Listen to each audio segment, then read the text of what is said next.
All right, welcome everyone to our Wednesday morning mastermind around how to attract agents, how to build that residual, that passive income, where we focus on 4 key quadrants of building a revenue share organization. I call this the 4 R's, you guys. It's recruiting, it's revenue or per agent production, it's retention, and then most importantly, in my humble opinion, it's reproduction. How to get the agents that you've attracted to EXP to get them into action around attraction. This call could be your answer to just get them to show up on a weekly basis. So I've got a very special guest today. Jeff Wilhems, over 5,000 agents in his organization here at EXP. He's sponsored by Brent Gove. And man, I've had the pleasure of sharing the stage with this gentleman. And he's just added so much value to me personally that I wanted him to come on here and just pour into you guys and just teach you exactly what he's done to get the results that he's gotten. So without any further delay, Jeff Wilhems, welcome to the call. Introduce yourself. Tell us your story, buddy. Hey, Sean, really great to be here with you and so many beautiful faces out there today. And, our story, I don't know if anybody's heard, but we used to be with RE/MAX for 14 years. When Brent called me and asked me to talk him off the ledge for making a bad decision from leaving Keller Williams, we've kind of all heard that presentation or that approach before. I guess I didn't realize what he was doing was actually getting me to check out the business model in hopes that Marsee and I might want to come on board. And of course, I do want to just say that I've not recruited 5,000 agents. My wife and I together have built an organization, but we really only recruited 62 agents total since we've been here in almost 6 years. The difference, I think, has been simply finding and identifying people that we want to work with, Sean, and they have the same kind of vision of wanting to earn a big residual income. They want more out of their real estate careers. They want to be more successful. They want to collaborate. They want to work together. We've ran a #1 real estate team in Southern Arizona now for going on 18 years. And I think that that was the biggest thing, that when I saw this model for the very first time, along with my coach, Bob Corcoran at the time, we basically thought that this was a company that nobody had really heard of at the time. I think there were about 900 agents in the company. And we go, you know what? What's the worst thing that could happen if we leave RE/MAX and we give this new company a shot? We'll give it 6 months. If the things don't work out, we can always go back to RE/MAX. They'd beg us to come back, or we could start our own brand, which we kind of already had with the Marsee Wilhems Team. Our website, for anybody that's interested in checking it out and finding out more about our team, is wiselisting.com. That's basically you're smart to list your home with the Marsee Wilhems Team. We'll get you the most money in the shortest time with the fewest hassles. That's pretty much what we've been doing for many, many years here. But I think what we looked at was, when I talked to Bob Corcoran after I saw the webinar for the first time, I begged him to stop what he was doing and get on another call with Gene Frederick and Rob Flick and Brent Gove and see what I saw. Because when I saw this, I thought, holy smokes, if in 5 years' time things work out fabulously, and we can get a few people to say, hey, let's come on board, and then we can help others come on board, and we can all kind of grow together. Maybe we'll have 500 people, 500 agents. We were told at the time you were going to get about $500 a year per agent in your organization-ish. And we're like, that'd be $250,000 a year that we don't have now with RE/MAX. So why not? Let's give it a shot. Never in our wildest dreams did we think that this thing could grow to over 5,000 agents in that same period of time. And of course, the residual income is about 10 times that we actually really thought, because we're approaching the $2.5 million a year mark of residual income, which is pretty incredible. And thanks, Jason, for that clap. I see you up there. I don't have my screen where I can see everybody, but sometimes we have to pinch ourselves and think that Glenn Sanford created a model that's so cool that they'll share the revenue that they earn with agents, and all we have to do is spread the word, and then we got to collaborate And we get paid to do what we really want to do to begin with, is give back to people that have helped us. So many people over the years, Sean, yourself included, you have actually coached our team at one time or another, and you've flown into Tucson and met with and talked to a lot of different agents, and we've showcased your coaching. I mean, you're making it sound like we did it all. Man, this is a total team effort. We get everybody that is just, I don't know. I feel like that if there are any Star Trek fans out there, there's this I guess, I don't know, they're a life force or whatever. They're not, whatever. It's an alien life force called the Borg, and they have this cube, and they're like part human and part machine. And I feel like that with EXP, we're the Borg, and resistance is futile. We will assimilate you, because that's what they say on Star Trek. But I feel like that our model, once people understand it, I think Jay Kinder has a famous saying, once you see it, you can't unsee it. And I got to be neighbors with Jay for about a 6-month period where Marsee and I moved down to Puerto Rico. And we talked a lot about this whole progression of EXP and what's happening. And at first they kind of make fun of you, and then they start getting mad at you. And I guess it's the whole I don't know if that's Gandhi that said that, or it was, yeah. Yeah. And then they just line up and comply or whatever. I don't know if I'm saying that the right way, but it feels like that's going on with EXP right now. Let me help you with that real quick, Jeff. It's first they laugh at you, then they fight you, then you win. Yes. And that's exactly where we're at. Guys, we are winning. I knew I read that somewhere. In a powerful way, we're winning. Now, Jeff, I want to unpack some of the things you just said, because I don't want to just slip through the cracks. Number one, what I heard was edification.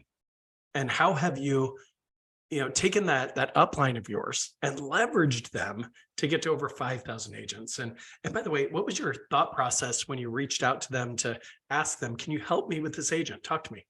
Well, the beautiful thing about having such a good friend like Brent Gove is as a mentor and as a sponsor, if you will, in this business, a business partner. I really don't refer to people as upline or downline. I realized right away that we need to refer to each other as our business partners. And I think that because so many people have a negative perception of multi-level marketing or network marketing, right or wrong, that's their perception. So when I refer to people, even if I got you on a phone call and we were not in the same business organization, but we're all in the same company together, I'd say, hey, look, I've got one of my business partners, because we're all stockholders, right? I mean, I want to say I got one of my business partners I'd like for you to talk to. But what I learned really early on, and I would highly recommend if everybody in your organization has this access, to go to brentgove.com. There's some amazing videos under agent attraction. The very first video that I ever watched was from Rob Flick, and it was the wealth chart video. And you can't see it right now, but I've got a wealth chart that's on my wall, and it basically still today talks about, you put all of your prospects in, he shows you how to do the exercise.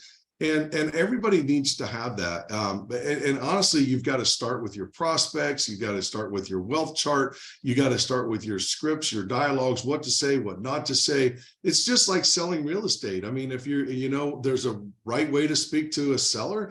There's a right way to speak to a buyer. There's ways to get them off the fence. All of this stuff is available to everybody in this company. But what I have found that the real successful people are copying what works. They don't try to reinvent the wheel, because I see so many egos get involved. I think the most expensive lesson that I've learned over the years is that you need to check that 3-letter word at the door, your ego, because your ego can cost you literally millions of dollars over time by acting like, well, I want to do this and I want to do that and I want it all in my name. I want to create this organization, make it about me. It's never about us. It's always about the person you're speaking to.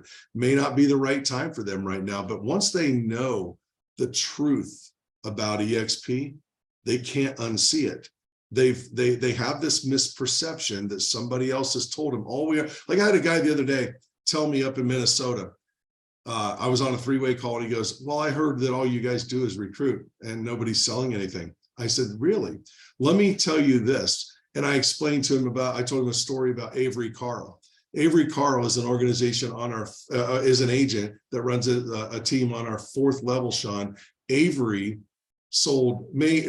earned $22 million in gross commissions last year. $22 million. Think about that, guys. That's amazing, amazing volume. You got teams like ours that used to be a top team in the company that is selling 500-600 homes a year. We can't even sniff the top 20 anymore. We have so many people, so many teams that are selling business that I never even thought possible. Andrew Franklin and I were talking yesterday down in Houston. Andrew was one of the top 3 agents in all of RE/MAX, and he came over on board here 3 years ago. He's the #1 team leader in our company. Andrew's not even top 10 now. I mean, this is amazing what we're doing, the people that we're attracting, the leaders that we're attracting. EXP has 86,000 agents now worldwide, most of which are in the United States. But if you can't sell this business opportunity now, in my opinion, people aren't working. And here's the beautiful thing about this market that we're going into. I know this is not a history lesson of what we did. I'd like to focus less on what we've done, if that's okay, and more about where we're headed. This is what I'm so excited about. I had a big call with our group the other day about this. I said, right now, more than ever, real estate agents that got in this business in the last 6 years or less, they've never seen a market that we're entering right now. They've never seen a pressure on interest rates like this. And we've watched our business locally go down about 35% from year over year, this month versus this time last year. And the beautiful thing is that we needed a correction in the real estate market. Everything was going crazy. And with the Fed raising the rates, with the interest rates going up, we've got more and more people waiting on the sidelines and to buy. The sellers now are starting to get a little bit more realistic. But agents that have never really prospected, Sean, they don't really know what to do. They're kind of freaking out about it. First place they're looking to blame is they're looking to blame their brokerage. They're looking to blame the team that they're on, when in actual fact, it's usually their habits that are stopping them from being there where they need to go. But this is what I love. The National Association of Realtors says, and you know these stats, Sean, you've been in the business forever. A third of the licensed real estate agents this year will not have a real estate license next year. That's the bad news. The good news is that there's a whole new third that are going to be coming in. They're looking for leaders. They're looking for mentors. This stuff of, oh, I could never do what Jeff and Marsee have done. They knew a lot of people, and Sean's coached people all over the place. That's simply not true. I mean, yes, there's an advantage to that in the beginning, but now with a third of our industry turning over every single year, be the next Sean Kokoska, be the next Jeff Marsee Wilhems, be the next Brent Gove. There's somebody out there that's coming into the business that doesn't know what they don't know yet, and they haven't found the right model. And once they see it, they're not going to be able to unsee it either. And then they're going to get involved, they're going to get engaged, and they're going to be the next Daniel Beers, the next Curtis Johnson, Jay Kinder. I mean, I could give you the list on and on and on. But honestly, what we did is we believed in Brent. We followed the process. I didn't listen to negativity. I'm not about negativity. If you start getting negative with me, I don't want to hear it. I just, shut it off. And I got to be honest with you, it's truly about getting people to see the opportunity. Once they see this opportunity, then I ask them what they liked best. I always show the Brent Go video. I've never made a Jeff Wilhems video. I don't believe in that. I don't need a video. Brent does the greatest job in selling this company. So I just use the Brent Go video. I don't need that ego deal. And here's the other reason. I learned from Rob Flick why I didn't want to do my own video. He says you must be able to duplicate your efforts. You've got to have something that's that you can duplicate. So it was easy for me to say to our people in our organization, show the video.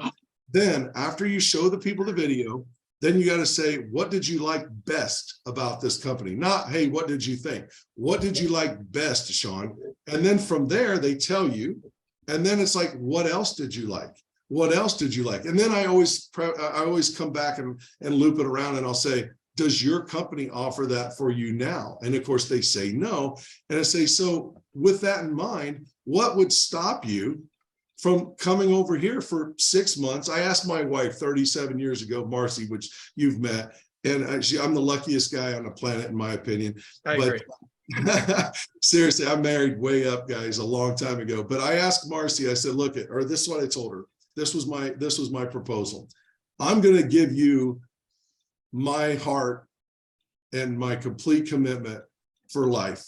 I'm not asking for that from you. I'm asking you to give me 6 months. And at the end of 6 months, if you think I'm doing a great job and you still love me and you want to go another 6 months, I just ask that you renew my contract. Well, she's renewed my contract 74 times, Sean. So that's 37 years now. And I just got to say, thank you. And thanks to Marsee. It's called having the patience of Job, really. I mean, she's, but so at the end of the day, when you're talking to somebody and I'm talking to somebody, I say, give it 6 months. If it doesn't work out, you could always go back where you were, or you could do anything else, but you're not making a lifelong commitment here. I mean, so I don't know. There's a lot to unpack there that I've rambled off, but. Well, and I love it. And let me unpack that. You talked about finding the right people to align with. You've only attracted how many agents? I didn't write down the number. What was it? It was, I think we have 61 FLAs. We've had a total over the 6 years now, or going on 6 years in January, of like 90 that we've attracted. Now, keep in mind, we run a big team. And so as we run a big team, we had 14 agents when we first started this journey. We now have 38 agents on our team locally. So, but most of our agents on our team do not attract. We have, they're busy with buyers, they're sellers, they don't want to attract. That's fine. We don't force anybody to go out and want to attract, but the people on our team, like, Burt Jones, I mean, Burt Jones has over 150 agents in his organization. Shelley has around 30 or 40. We have some agents that really want to do it, and we have others that they don't. So the Brent Gove video, I've seen that pop up a couple times, questions. Yep. It's the modelexplained.com, and it's whatever James and Brent put up there. And by the way, Brent's partner James is going to be here tomorrow. Him and Jenny, they're flying into Tucson. We're going to play Stone Canyon, and Marsee and I joined a new country club out here that. Where's my invitation, bro? Come on out, baby. It's and check it out. Well, I'll send you a link, but you'll be kind of blown away with. This is a really nice Jay Morris course that it's been one of these bucket list things for me. And they raised the initiation fee to $75K. And I'm like, you know what? We live at Oro Valley Country Club, which is no slouch, but I just always wanted to join one of these really big time clubs. And the best one in our area is Stone Canyon. So yeah, come on out, dude. We'll play some golf together. We'll tee it up. I'd love to play with you again. No doubt about that, Jeff. We had a blast last time. In fact, I remember you and Brent got in a little argument or dispute. Well, we always do. The funny thing is we used to play for $50 or $100 a round, and now it got to be $1 a yard. So if it's a 400 yard hole and we're playing skins, that hole's worth $400. And I think the last time we were together, I beat him out of $1,600 or $1,700. It's about the only thing I can beat Brent in is golf, and he'll deny that I can beat him, I think, but whatever, it doesn't matter. Well, brother, I'm in. Let's do it. Yeah, for sure. That'll be fun. All right, so let's talk about that attraction conversation. Let's go boots on the ground right now. Let's give these guys some actionable strategies and tactics that they could implement and deploy like right now in their business to really grow that revenue share. So when you reach out to an agent, maybe it's a cross-sale agent, maybe it's somebody you've known for years, what do you say? Man, to me, right now, it's like how, it's a casual conversation. Sean, how's the market treating you right now? What's going on? You're talking about somebody that I've known for a while. That's what I heard. Yep. And I'm sorry, I was reading some questions here that you had, and that was being rude of me. But if it's somebody that I know, and I had this conversation yesterday, I reached out to an agent that I know in Indiana, known him for quite a while, and I just asked him how the market was. We just started small talking a little bit, then we kind of started asking, I started saying, so what are some of the challenges that you see right now, and what are you struggling with, or are you struggling with anything right now? And they're like, well, the market's shifting a little bit, it's getting the right mindset and this and that. And I said, well, so what's your company doing to address some of those issues with you? Are you getting any kind of training, getting any kind of coaching or guidance, or would you like to be involved in a network with me that perhaps, I don't know if you're interested, but maybe we could collaborate a little bit more and tell me a few more things that are some challenges for you. Let me see if I can help you. I mean, I've been here a long time, and I also am partners with and know a lot of people, and maybe we could collaborate together. And that just kind of gets them to let that guard down just a little bit. So now it's really more about them. And the next thing they start asking me, well, so Jeff, what's going on in your market? Where are you at? Well, as you know, 6 years ago, we made our switch to EXP, and thank goodness that we did, because we're in this market now that, if things kind of get a little rocky here, because we've got this big network across the country, in fact, now all around the world, our income doesn't all just come out of Tucson, which is really cool. The stock that we've earned, the RevShare that EXP pays us. I just say some of those things, and it kind of gets them to think more about, and then here's what I hear. So, man, I guess I really don't know what EXP is all about. I keep hearing about it, but I thought all you guys did is recruit. Oh, no. We've just got an amazing. Have you even seen the Brent Gove video? Who's Brent Gove? Well, this is a guy making $1 million a month in our company right now. They have no idea. They don't believe it. And then they're like, are you serious? And I say, yeah, he's a good friend of mine. In fact, one of my business partners. Let me send you a video link right now. And I literally, if I'm on a phone call, I'm like, can you jump on a Zoom real quick? I mean, I'm right here in my office. If not, we could schedule another time. And then boom, I get them to commit to another time. Or if they're available right now, man, I'll get them to fire up a Zoom. I'll fire up a Zoom. I'll send them the link. And then I literally will type in the chat box, themodelexplain.com, and say, listen, do you have 30 minutes? And they're like, yeah, well, I want to just show this to you then, because you ask about it. And I'm telling you, when you're just talking to people conversationally, and then they ask you for the information. But listen, I got them to ask me because I asked them.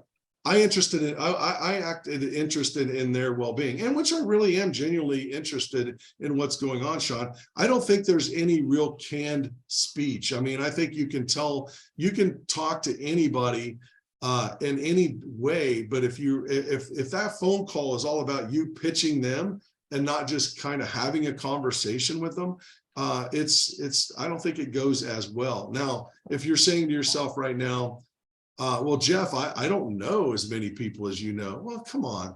I mean, are you really? There are literally hundreds of thousands of agents, millions of agents that are on Facebook right now. People are in different clubs with them. If you're not in those clubs, go join those clubs, make friendships with people, send text messages back and forth about the market, about building your referral network. You just wanted to make a connection. Do not lead with recruiting these people if you don't know them. Because if you do, they're just going, in my opinion, they're just going to repel you. They're not going to want to do business with you yet. It's like John Cheplack 101. John's a really great coach out there, and he's leading the pack right now with a lot of people. And we hired him for a short period of time as well on our team. I'm all about equal opportunity, man. I keep hiring coaches because I know that after a while, Sean, look, my team gets tired of listening to me. And it's been so long since they listened to me. Now I'm coming back around full circle, and they want to listen to me right now, but they're going to get sick of listening to me 4 weeks from now. So I got to keep bringing in I call it Mr. or Mrs. New Face. And because, well, you can say the exact same thing to my agents, and you did, by the way. Some things you added. In fact, you're way smarter than me. But when you say it, they go, oh my God, what Sean said was amazing. I've been saying that for years, guys, but they don't want to hear it. It's like, think about your kids. I have to laugh, Jeff, because I experienced the same exact thing on my team. I tell people for months the same thing over and over and over. Then I pull in a coach. And if you've ever read the book, Winning Through Intimidation, you recognize that if you travel over 100 miles to present on any subject, you're automatically deemed to be the expert, right? So I tell them for months and months and months in a row, the exact same thing. Then I pull in a coach, they tell them the exact same thing. They're like, that guy is brilliant. I know, you're the smartest guy in the world, and I love having you. And we're probably about due to have you come back and circle back around and I don't want to say slap our agents around a little bit, but sometimes you need a checkup from the neck up and stop your stinking thinking, like an old friend of mine, Zig Ziglar, used to say, right? I think so much of our attitude that we have controls the altitude of how far and how high we go in this life, and it's really not. It's not what you know as much as it's the attitude that you carry forth. I can take people that believe in themselves, they believe in their mission so critically that they say, you know what, my mission today is to go affect change on 10 lives by exposing EXP and this business opportunity to them, because they don't know what they don't know, because if they did, they would already be here. And that's what because there's never ever in the history of the real estate world been a model that is so agent centric, that is so giving. And look at us, we're not even in the same organization in terms of our pay structure, but I don't care. I respect you, and I respect all of our agent partners that are on this call. You have 118 from what I'm seeing right now that are here. How many other thousands will hear this message? I love where we're going with our company. Where we're at now and where we're going is more exciting than ever, because I believe that now that the market's starting to get soft, the eyeballs, as people are going to go, they're going to start getting up. They're going to, their heads have been down, selling homes, writing offers, trying to get their offers accepted, all these massive multiple offers, this crazy market we've been in. Now that's slowing down, and they're going, holy smokes, the phone's not ringing anymore. I don't know what to do. So they're looking for another opportunity, and we can be their partnership. We can be that I don't know. I guess this is going to sound maybe a little too churchish, but we can be their message from God, man, that makes them want to come in and hear the message. It's like, I think when the student's ready, the teacher will appear, right? I mean, exactly right, man. That's happened so many times in my life, Jeff. I'll tell you what. Now, you'd mentioned Zig Ziglar, and I'm going to digress. I want to tell a quick story about Zig. I'm kind of dating myself, and so are you now. We're talking about Zig, but that's cool. Yeah. Yet, I'll tell you what. I hired Zig to come out and give a presentation at an event that we called Mega Camp at Keller Williams. I got to know Zig in this process. Now, little backstory. My grandfather was a promoter of Zig Ziglar before he was the Zig Ziglar. He would actually sell tickets to business owners and other employees to go and listen to what Zig had to say. Now, this is back in the day, and Zig used to come to my grandfather's house, and they'd have dinner together. And my mother got to sit with him as a 14-year-old girl, and he would just pour wisdom into that family, which was amazing. Yet I got to know Zig, and I got to tell you, it's one of the best experiences of my entire life. Now, we hired him to come out to present in Las Vegas, and my wife and I were there. My boys were there. Now, there were probably 4 and 5 at the time. And in fact, I could pull up a picture and share my screen, but there were 4 and 5 at the time. And after he presented, by the way, he crushed it, man. He killed it. It's standing ovation after standing ovation. It was just amazing. And so we get together for this luncheon, and we're at round tables. There's about 8 people per table, and the people at Zig's table, of course, were just tuned in, and they were listening to every word he had to say. And I felt kind of bad. Yet I walk up and I tap him on the shoulder. I said, "Hey, Zig, I want to introduce you to my 2 sons. If you don't mind taking just a moment."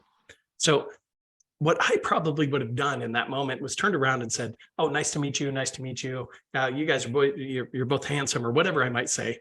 And then we'd get back to the conversation. Yet here's what Zig did. He stood up, he turned his chair around 180 degrees, and he sat back down so he could be eye level with them. And I'm thinking, what is going to come out of his mouth? I mean, what is he going to say to impact my boys, right? And he talks to my oldest, his name's Armando. And he says, "Can you step forward here real quick? Just come closer to me." And so he does, and he grabs him by the shoulders and he looks him up and down. And then Jeff, he does this, he grabs his ears like this, and he looks behind this ear, and he looks behind this ear, and he turns him back around 180 degrees, looks him up and down, turns him back around. And he said, "Yep, I knew it. Now you." And he says to my other son, Dante, he says, "Now you step forward." And so he does the same exact thing, grabs him by the shoulders, by the ears, turns him around, and so. And he says this. I'm thinking, oh my God, what is he going to say? What is he going to say? And yet he said, "You know what, boys? I just had to be 100% sure. And now I am. I can spot him a mile away, and you boys are winners." That is amazing. It was such a powerful moment. In fact, if you guys have Amazon Prime, seriously, go look up the Zig Ziglar story. They did a video about his life. And my boys and I are in that video because I told that story on stage in Houston at a business building conference with all kinds of industries represented. And Tom Ziegler happened to be in the audience. He was in the front row. He's Zig's son. Yeah. And he said, he approached me after, he said, listen, we're doing a documentary on my dad.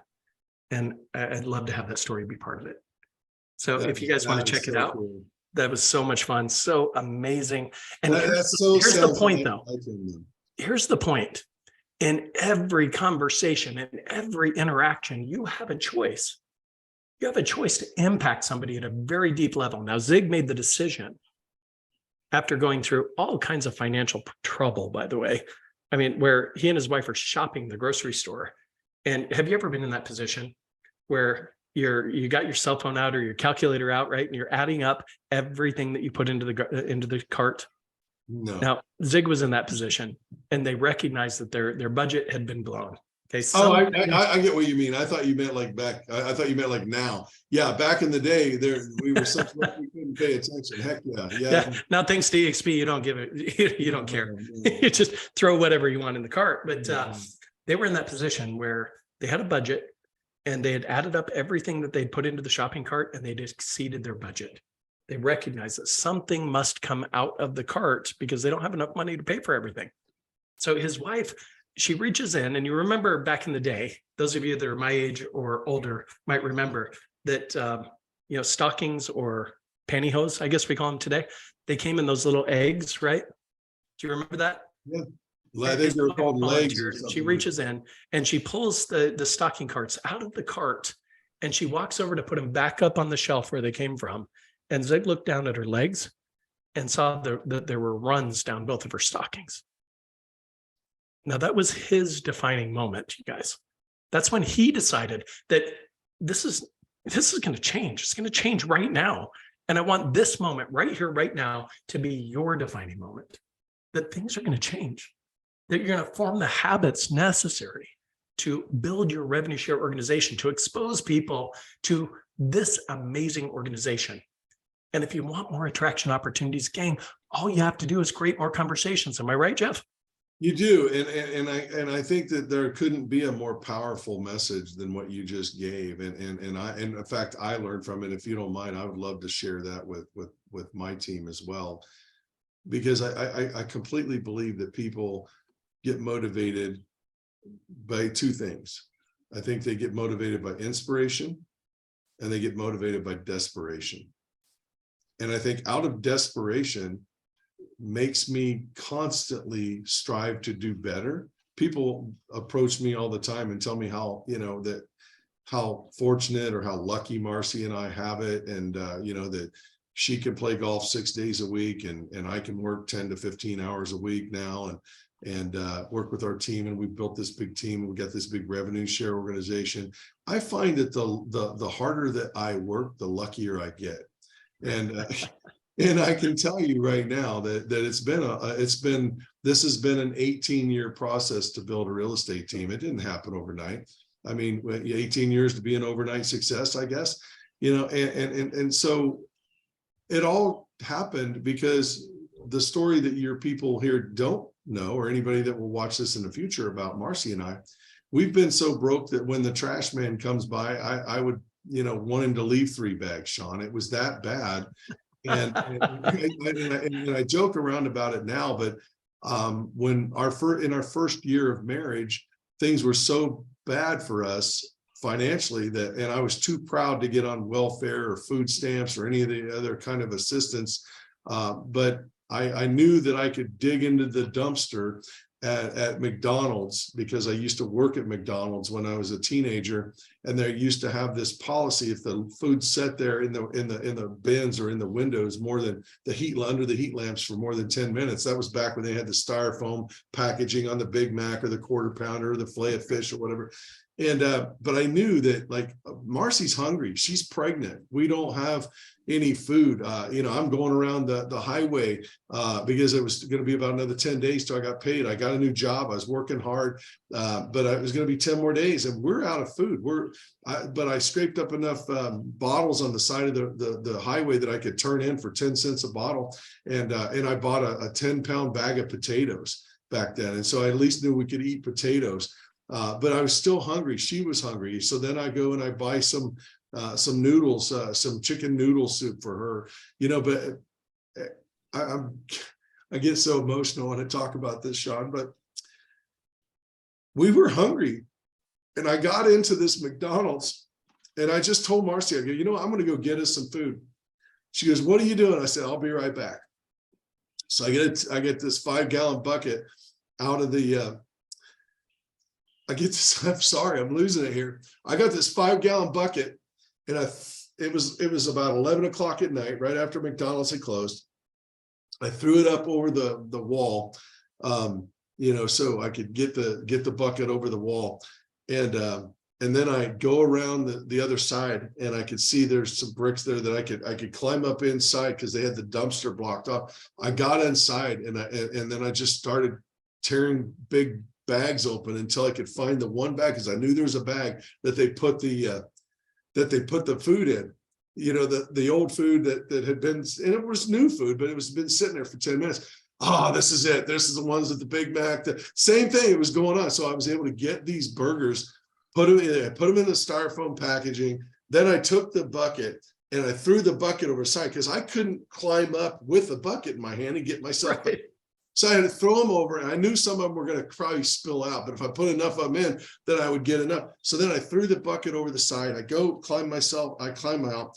That makes this big loud noise, and I'm wondering if I'm going to get caught. And I didn't know what was going on. So I get out there, nobody's looking. I'm looking all around, and so then I take these burgers that fell out, but they were still in the packaging. Took them in the 5-gallon bucket and I started walking. By the way, I had to walk. I couldn't drive. I walked a mile down there and a mile back because I didn't even have enough money for gas. And I got all the way up there.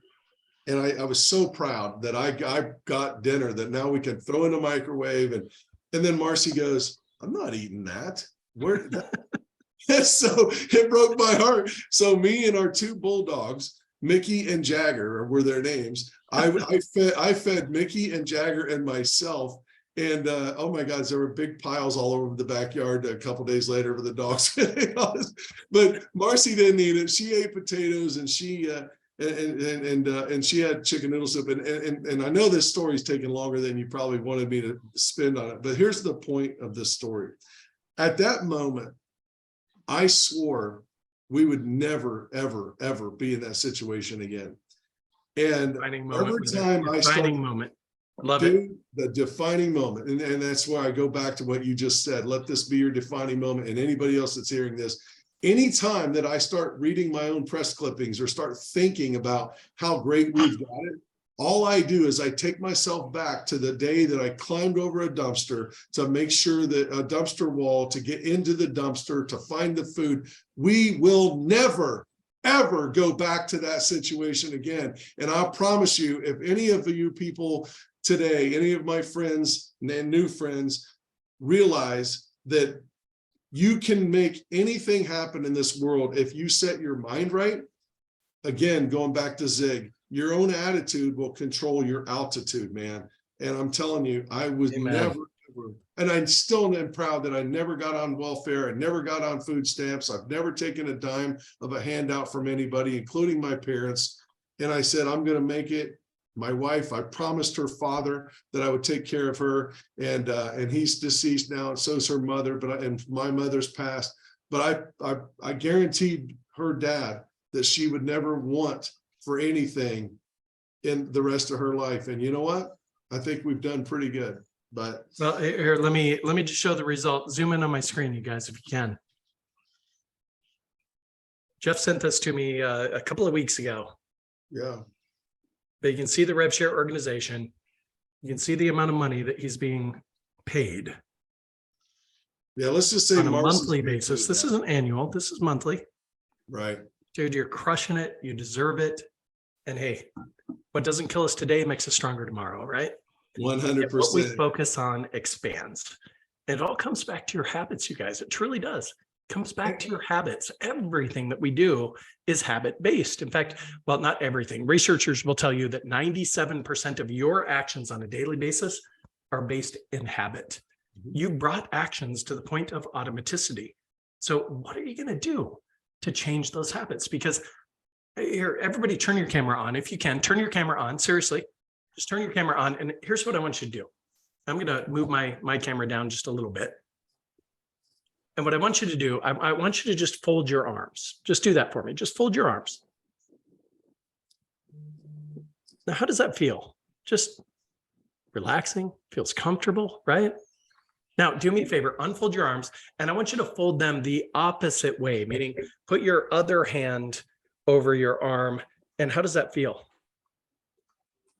How does that feel? Doesn't it feel a little bit awkward?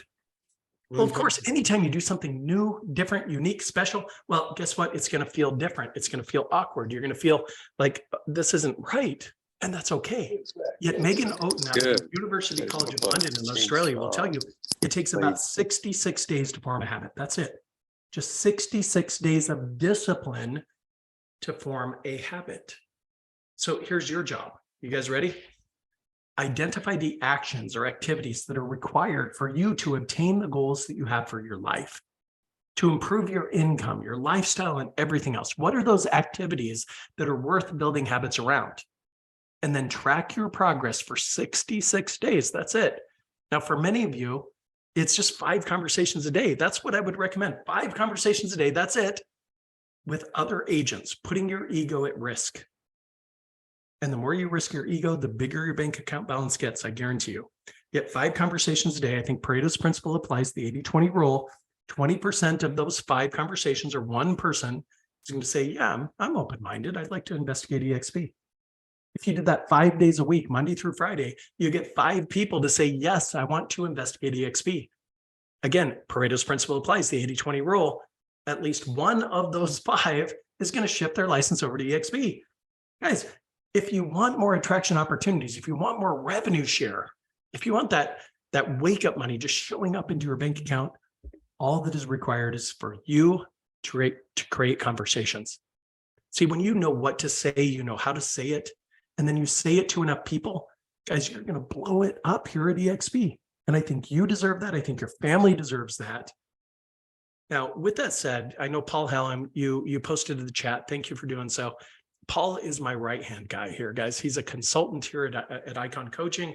And if you maybe want a little bit of help, engage in a free coaching session with Paul. No strings, no obligations. We're not going to twist your arm to say, hey, you're going to join coaching. None of that stuff. Yet, engage in that free coaching session. Paul will tell you about attraction and action. He'll talk to you about accelerated breakthrough. He'll talk to you about one-on-one coaching opportunities or group coaching opportunities like Roundtable.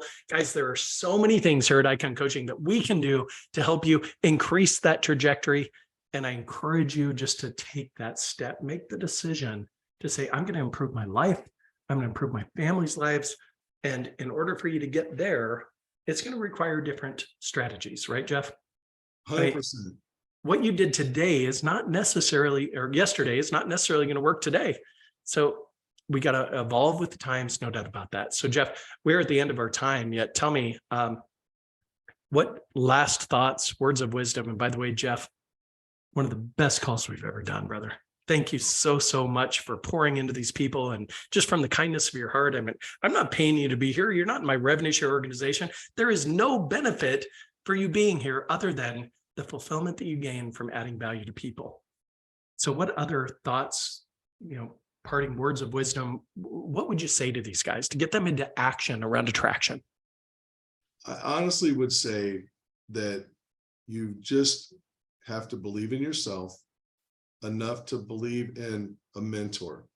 And you all that are, anybody that's on this call right now that could plug in with Sean and plug in with Paul, and who will plug you in with the best of the best.